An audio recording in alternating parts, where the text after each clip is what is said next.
Welcome, Toonami Faithful fans. This is editorial writer for Toonami Faithful, CJ Maffris, and con reporter, I guess now, with a lovely guest here at A-Kon today. Hi.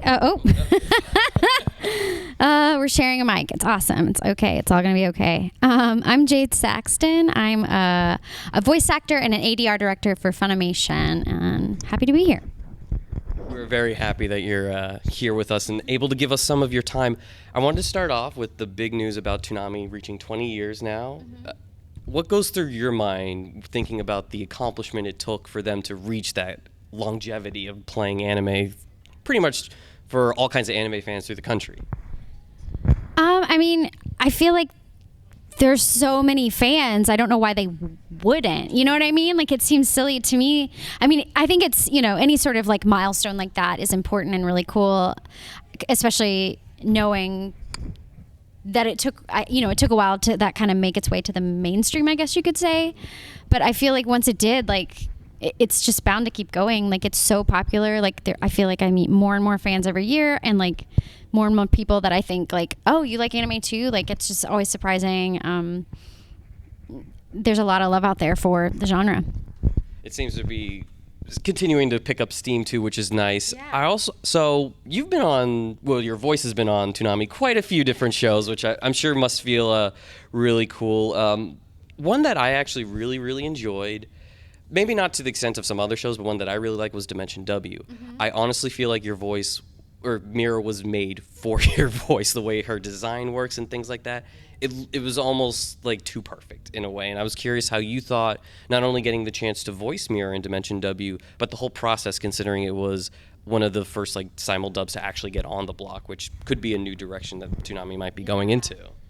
The first one that I did that was kind of like that was Space Dandy. I got to do a daily in Space Dandy, so that was my first experience, I think, with a SimulDub Toonami style situation.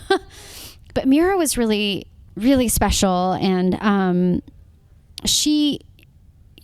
I auditioned, it was like super like not secretive, but I guess it was kind of secretive. Like, castmates and everything? No, like, I mean, just like like, I remember going into the studio with a laptop because it couldn't be like it was so private, like only that director could know about it. Like, and there were only a few people called in, and we had to be approved by the producers outside of the US. Like, we had to be approved from Japan and all of that. And so it kind of felt like a really big accomplishment. I remember waiting around being like, did I get it? Like, am I going to get to do it? So it was really cool. I loved doing her. Zach, the director, Zach Bolton, likes to kind of cast me in robot-y type things. He cast me as Logic Coma and Ghost in the Shell Arise and like other various robots. But she's the most human one that I've ever voiced, and so it was really cool. And to play opposite of Chris Sabat was pretty awesome too. Yeah, I'd want her as a friend. I think she'd be really cool to have as a friend personally. So handy. With this, did you know it was going to be airing on Toonami as quickly as it did? Like, were you guys kind of aware before, like, you could announce anything and stuff like that? Yeah, we were 100% aware. That I think that's why it was such a secretive kind of project, and why there was so much hush hush about it, because it was going to go. We knew it was going on Toonami. Yeah. So cool. I did happen to see a little like GIF of the OVA with Mira doing that dance. Have you seen that yet? Of the Kiyoma dance from the intro that you saw with Dimension W. Did you happen to see that? I have, yeah. I thought that was so cool. I actually liked that a little more. Someone tweeted it at me. Yeah. Okay, no, when I first saw it, I was like, oh, since A-Kon's coming, I have to at least see. Did you at least see that part? Because I thought that was kind of cute and things like that. Another show that was really a dark horse that I don't think many people thought would ever get on television in general was Michiko and Hatchin. Mm-hmm. How do you feel that a show like that even made it on Toonami, considering female protagonists, strong female characters, something that you don't normally see, especially lately with Toonami, with it showing more of like typical male protagonists and things along those lines? I mean, I don't know the backstory of I don't really know how Toonami chooses what they choose, like, and how it goes down. But I think for a show like that, like you said, a dark horse, because honestly, it was out in Japan for like 5 years before we even dubbed it. And then it was just sort of the gift that kept on giving because we were done with it, and it was a project that felt so special. And Monica, who plays Michiko, and myself were promoting it at every convention we went to. And so in my mind, it had to be someone on their staff that was a fan. Like, they had to just be really pushing for it because it is such a different style show. But I think maybe they thought that's why it would have a draw, because like it would be like, oh, Toonami, okay, wait, what? Like, you know, like what this is really different. I mean, you know, there's all kinds, but like it's definitely one of the most unique, and like kind of the way that it goes into different cultures and things like that. It's a really different style, and it has a lot of realism in it, and a lot of emotion, and a lot of like not fantasy, not fantastical elements, just more like, you know, in-depth like characters that are really cool and like fleshed out and all of that. It's just a really neat show that, and I you know, sometimes I've heard they like rerun it, and like that's always really cool. But it has great rerun potential in my opinion. Yeah. You finish watching a good anime and you're just like, you know, I have nothing else better to do. Why don't I just put that back on? And it's such a complete journey, and it was so fun to do that role. I mean, not only that, but I also got to voice. I voiced Hachin. I voiced older Hachin. I voiced my own baby, and I voiced my dad when he was younger in the show. So I got to voice 4 different people in that show. Like it was really, really cool. And of course, you know, what Monica calls me from that show is she calls me Nugget. Like she'll say it like that. Hey, Nugget. Yeah. Because I look like a chicken McNugget without hair. That's so funny. Oh, I'm glad you really liked it, not just because you were on it either, that kind of thing. So that was real cool. I also, and I forgot until it was replaying on Toonami now, I've seen it already, Tokyo Ghoul, you're Toka's best friend. Mm-hmm. And I'm curious how you would feel like now if you were a human who's befriended a ghoul. Like, I'm wondering if you'd still be able to like stay close friends with them. Are you worried about the whole, oh, they might eat me kind of thing? The whole thing that Toka's like thinking in her head, like, I can't tell her anything. Like, she won't accept me anymore. Like, don't you feel like that's kind of like, oh no, Toka, you could trust me, those kind of things? Like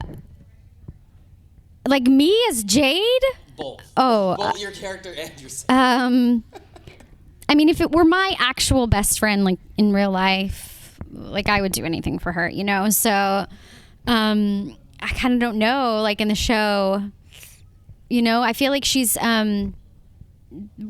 really special to her and really important to her. So hopefully they do have that bond, but I didn't get like a whole lot of further information really about her. So, I'm not really sure. I can't really speak for her in that way, I guess. Only knowing what I know, but I guess I would hope that she would be like her ride or die, you know? I only worry about that because you see that with a lot of the ghouls on the cast, with like Kaneki with Hide, with Toka and her friend, and even Nishiki with his girlfriend. You actually see how they found out and they were able to stay together. So I'm just always curious how that seemed to be like a common theme of like humans and ghouls getting together and how their relationship can actually work together. Yeah, I mean, it kind of reminds me of like a lot of the vampire movies. So in a vampire things, like they sometimes manage to make it work, you know, the epic one of ever, like Buffy, you know, she tried to make it work with Angel, you know, she tried. And something that at least you were looking over before we started, an arc that I really liked in One Piece was Robin's backstory. Robin is a huge fan favorite of the Straw Hats, and learning her backstory was very tragic. A lot of people think it's one of the most tragic. And you happen to be younger Robin, and I'm wondering how you were able to keep things together in the booth for some of the lines that you had to do, especially laughing when everyone was dying behind her. I mean, well, she didn't keep it together, so I didn't have to, because she was emotional, really emotional. Like, gosh, they have such tragic backstories, all those guys. Like, but it was really cool to kind of join the cast in that way, because I remember like kind of being like, when am I ever gonna get to be on One Piece? Like, surely soon. And then when it was that, it was really special. But I also like to say that Mike McFarlane likes to make me cry, because he has cast me as Yuki and Wolf Children, which another really emotional role.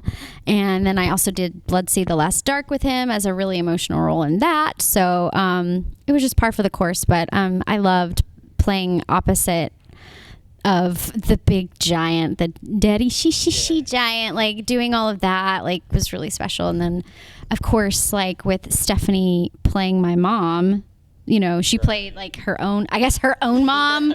That's, you would know about that. Yeah. So yeah, that was really special too, to be able to kind of play I don't even know how you say that. Play opposite of myself. No, yeah, you get it. Yeah, no, I understood what you're saying, but no, a lot of fans I know, like, they still love One Piece. So like seeing that kind of thing is kind of just like, it tugs at the heart a little, which One Piece does actually really well when you think about it, even though they have their Luffy fun-loving moments kind of stuff. There are quite a few action shows that haven't been on the block that you are prominent. I want to say prominent. I'll put it that way, such as Log Horizon, Garo, and Rage of Bahamut. I'm curious your thoughts of like if fans should check out those shows, and hopefully they do get a chance to get on Toonami, at least through your opinion through watching it. I saw these on your little. Sorry, I'll grab this back from you. I don't know. I'm like, it's gonna be like, I saw you. I saw these on your list, and I was actually, the second two kind of surprised me because I feel like no one ever asks me about those two. Log Horizon, 100%. I know people would love having that on Toonami. Like, there's a lot of Log Horizon love out there, and it's such a fun-loving show. And you know, there are a lot of gamers and a lot of love for that kind of thing. But yeah, that show's gotten a lot of love. I feel like it would do really well. The other two seem more dark horse-ish to me, I guess, in the realms of like people. The Rage of Bahamut, like, that would be really cool because that was sort of playing Joan of Arc. It was a dream of mine, and I remember when Sunny gave me that role. Like, number one, I was like, when I went into audition, I was like, I'm never gonna get this. Like, you know, I've been stretching my wings a little bit vocally, like, and doing more roles like that are lower in my range and kind of more serious and more dramatic. But I really didn't think there was a chance in hell, quite honestly, you know? So I was like, wait, what? Okay. But also, like, it sort of seemed a little bit, what's the word? Not like destiny, but like just Fate? Sort of a little. I mean, I had already been like working on this monologue, like a Joan of Arc monologue that I'd been auditioning with and doing all these things with from, oh my gosh, why can't I remember the playwright? I feel terrible. It's like a really, really famous playwright, and I can't remember it. But I had been doing that like recently and workshopping it and all of that, and so it was kind of like, oh, okay, yeah, like here's my chance. Maybe it won't happen like on stage, but I would love for it to happen on stage one day too. That would be really cool. Yeah. At least with Garo, I had to review the first season, so I engrossed myself with that show. Garo, sorry. Garo. Yeah. Oh yeah. Garo, I will say, I don't know.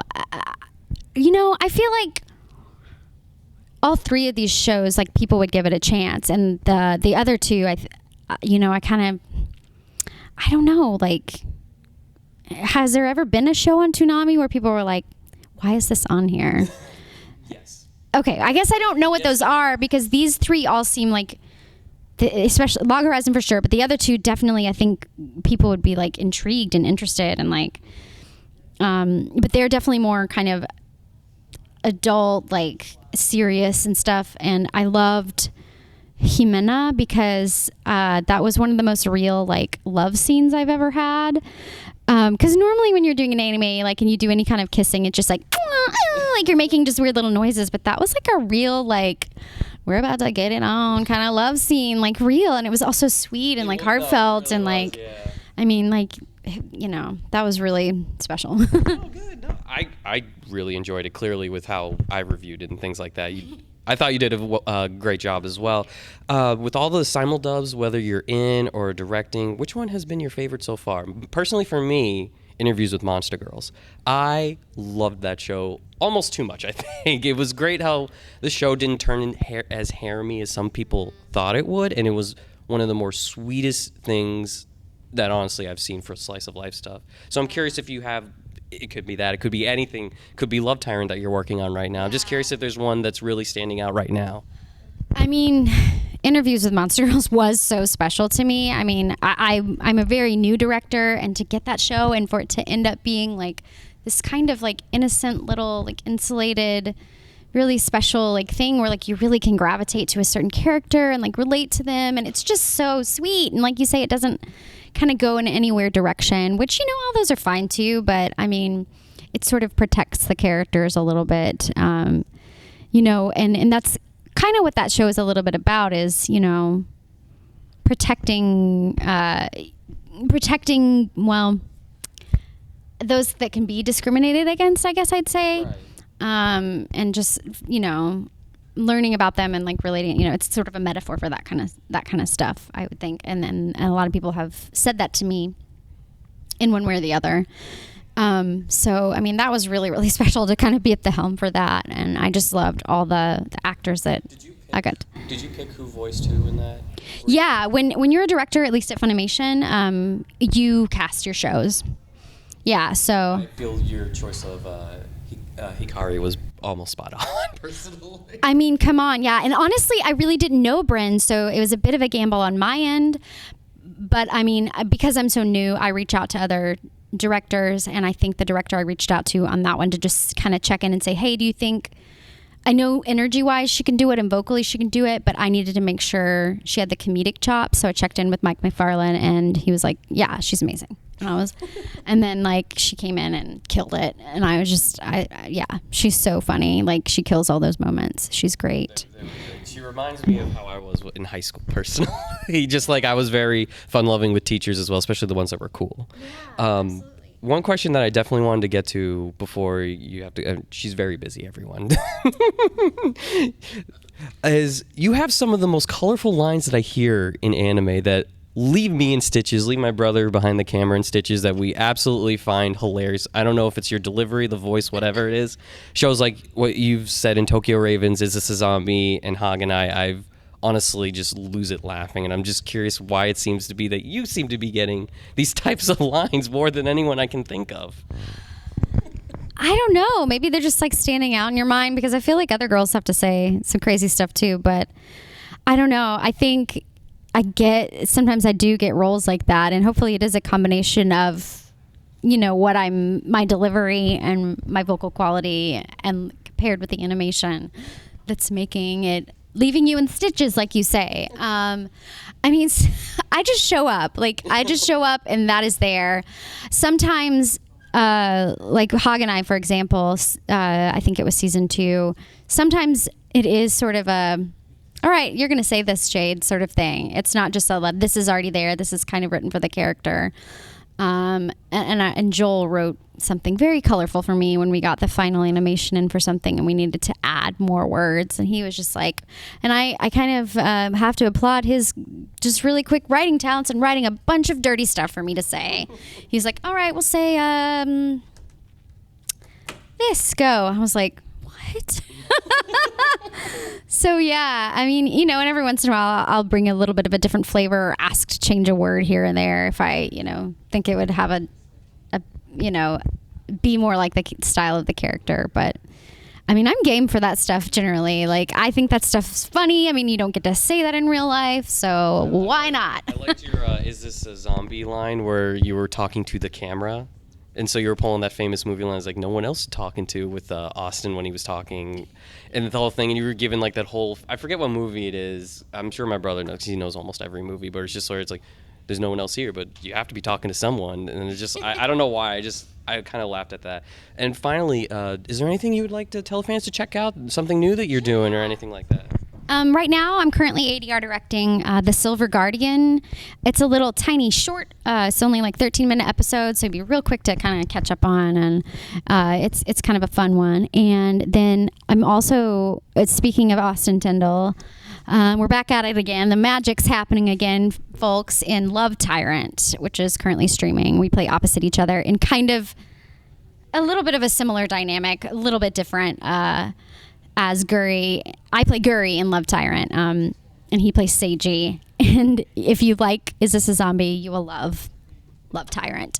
Yeah. It's very energetic from what I've seen. Yeah, it takes a lot of energy. I don't know if you know this, but Anime News Network, when they do their previews and when the SimulDub comes out, they then do it again. You're being applauded a lot for being able to keep up with all the jokes and all the lip flaps that you have to do for Guri. Well, I have to give mad props to Monica Rial, who writes the show. I mean, she writes it so well, and so like we don't run into a lot of problems. Like, I mean, as far as that goes, then it's just up to me to like deliver. But sometimes when I get going, I can just rattle it off. But some days are harder than others. What can you say? Jade, thank you so much for taking the time to talk with us. This was absolutely enjoyable. So glad to learn some stuff. Hopefully we'll hear you more on Toonami shows. Maybe some of the Dark Horses and Log Horizon. Maybe we'll get to see those back.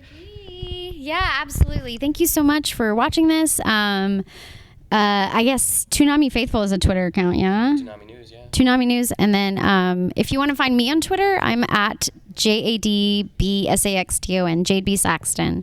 You can follow me there and like keep up with me and my antics and all that jazz. Keijo panel. Yes, like the Keijo panel. That was hilarious. Hopefully you get to see that. Thanks everyone for watching.